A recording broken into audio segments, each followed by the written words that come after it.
Assalamualaikum dear students. I hope you are all fine and doing great. Our today's topic of discussion is continuation of chapter of bioenergetics. हम bioenergetics वाले chapter को discuss कर रहे थे. मैंने कहा इस चैप्टर में दो चीजें इंपॉर्टेंट है. One is the photosynthesis, other is the respiration. Clear. Photosynthesis को हम सो फार डिस्कस कर चुके हैं. जब बच्चे फोटोसिंथेसिस की बात करते हैं हम कहते हैं दो रिएक्शंस हैं basic. One is the light reaction, other is the dark reaction. Light reaction में हम ये कहते हैं कि दो उसके बेसिक फिनोमिना है. One is the non-cyclic photophosphorylation, other is the cyclic photophosphorylation. Clear. उसके बाद हमने डार्क रिएक्शन डार्क रिएक्शंस की बात की थी जिसे हम कैल्विन साइकिल वगैरह भी कहते हैं. अब हम डिस्कस करेंगे सेलुलर रेस्पिरेशन को. जब बच्चे हम रेस्पिरेशन की बात करते हैं, मैं कहता हूँ रेस्पिरेशन के भी दो लेवल होते हैं. One is the organismic respiration, other is the cellular respiration. जो ऑर्गेनिज्मिक रेस्पिरेशन है that is the exchange of gases at the organism level. इसे ब्रीथिंग भी कहते हैं. हम जो नॉर्मल ऑक्सीजन ले रहे होते हैं और कार्बन डाइऑक्साइड को बॉडी से बाहर भेज रहे होते हैं, दिस इज ऑर्गेनिज्मिक रेस्पिरेशन या ब्रीथिंग जिसे हम कहते हैं. क्लियर. ये एक नॉर्मल प्रोसेस है. अब दूसरा क्या होता है सेलुलर रेस्पिरेशन. सेलुलर रेस्पिरेशन में क्या होता है, ऑक्सीजन को ऐड करके ग्लूकोज को ब्रेक कर दिया जाता है. That is called as cellular respiration. Clear. अब इसको देखते हैं क्या है, कैसे है, किस तरह है. इसको मैं रीड करना शुरू करता हूँ. Cellular respiration is the universal process by which organism break down complex carbon containing molecule glucose. अच्छा याद रखना, ग्लूकोज को हम रेस्पिरेटरी फ्यूल भी कहते हैं. ये सेल जो होता है ना, सेल ने जो एनर्जी प्रोड्यूस करनी होती है वो ग्लूकोज को ब्रेक करता है. ग्लूकोज को ब्रेक करके एनर्जी प्रोड्यूस कर देता है और इसलिए हम रेस्पिरेटरी फ्यूल कहते हैं to get usable energy. Clear. Cellular respiration can be summarised as, इसे इस तरह समराइज कर देते हैं. ग्लूकोज है प्लस ऑक्सीजन है, carbon dioxide plus water plus energy produce हो जाएगा. क्लियर. अब इसको नेक्स्ट देखते हैं हम. You can see that the arrangement of atoms in a glucose has more stored energy while there is much less energy in the arrangement of atoms of carbon dioxide and water. अब मैं एक simple सी बात कर देता हूँ. दो type के मॉलिक्यूल होते हैं, एक होता है ऑर्गेनिक मॉलिक्यूल, दूसरा होता है इनऑर्गेनिक मॉलिक्यूल. मोस्टली हम ये देखते हैं कि जो ऑर्गेनिक मॉलिक्यूल्स होते हैं they have more energy as compare to the inorganic molecule because they have the CH bond. Glucose के अंदर CH बॉन्ड्स होते हैं, उनको ब्रेक करके क्या किया जाता है, एनर्जी की जाती है. और जो कंपैरिजन में जाए हम कहते हैं वाटर और कार्बन डाइऑक्साइड ये एनर्जी पुअर मॉलिक्यूल्स है while glucose is the energy rich molecule. Clear. ये बात यहाँ तक मैं कर चुका हूँ. The basic events in the cellular respiration all cells are much similar. जो बेसिक इवेंट होते हैं वो एक जैसे ही होते हैं. Almost all cells in all organism use glucose as energy source, और एनर्जी सोर्स के तौर पे ग्लूकोज के यूज होते हैं. अच्छा ये भी समटाइम होता है कि हम प्रोटीन को या इसको लिपिड्स को एनर्जी सोर्स के तौर पे यूज नहीं करते हैं, लेकिन उनको कन्वर्ट कर लिया जाता है किस में, कार्बोहाइड्रेट्स में, ग्लूकोज वगैरह में. Clear. That is why glucose is known as a respiratory fuel. ये ऊपर मैं टर्म बोल दी थी, glucose is called as a respiratory fuel. Okay. There are more two main types of the cellular respiration. दो main types होते हैं cellular respiration के. One is the aerobic respiration, other is the anaerobic respiration. मैं simple बात करता हूँ. अगर glucose की ब्रेकडाउन ऑक्सीजन की प्रेजेंस में हो then this will be called as aerobic respiration, और अगर उसकी एब्सेंस में हो then that will be called as anaerobic respiration. Clear. Simple सी बात है. अब रीड कर देता हूँ. Anaerobic respiration, it is also called as the fermentation, takes place in the absence of oxygen. Anaerobic, as the name indicates, in the absence of oxygen. Aerobic respiration in the presence of oxygen. In the first step, both these types, glucose is split into two molecules of pyruvic acid.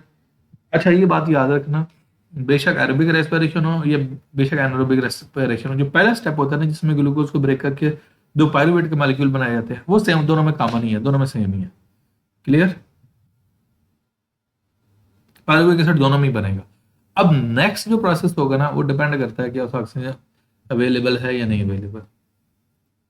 अब इसको read करता हूँ. In the first step of both these types glucose split into two molecules of pyruvic acid is the process called glycolysis. The next reaction of pyruvic acid are different in aerobic and anaerobic respiration.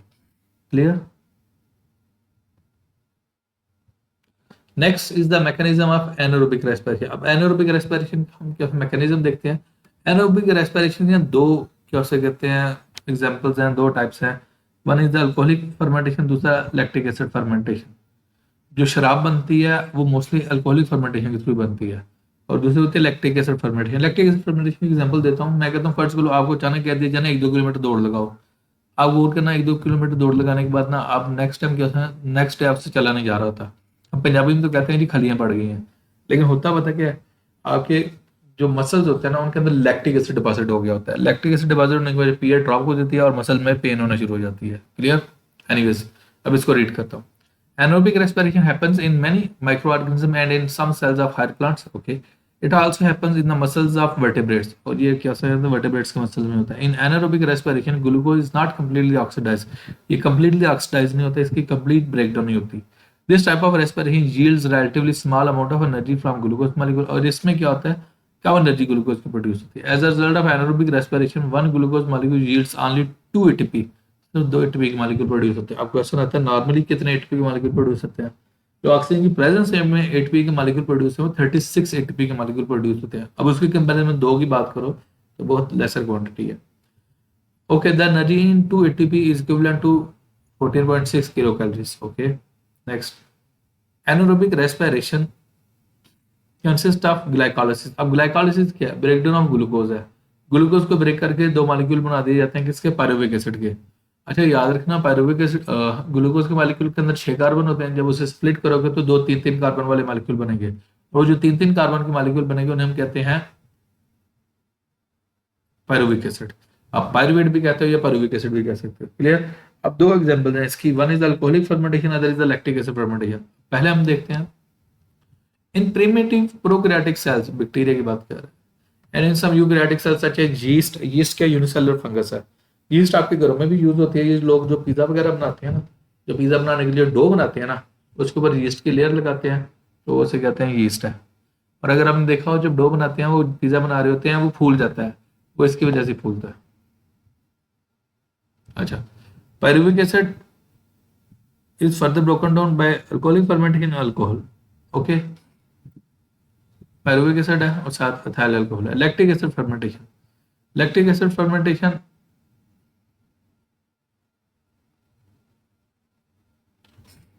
Okay, lactic acid in lactic acid fermentation each pyruvic acid molecule is converted to lactic acid in the absence of oxygen। ठीक है, सही है, उसमें वो lactic acid में convert हो जाएगा।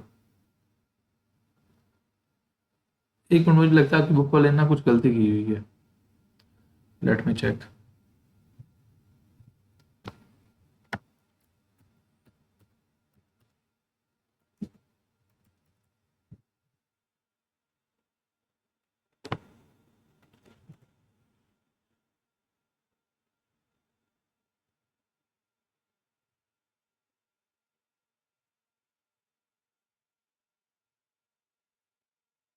ये मैं आपको शो कर रहा हूँ,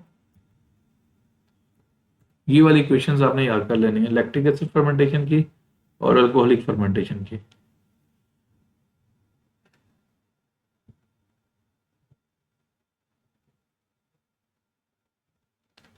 ये भी शायद देखते हैं, पायरुविक एसिड है प्लस कार्बन डाइऑक्साइड है, फिर एसिटाल्डिहाइड, एसिटाल्डिहाइड किस में कन्वर्ट हो जाता है? एथेनॉल में। क्लियर? ये दी गई है।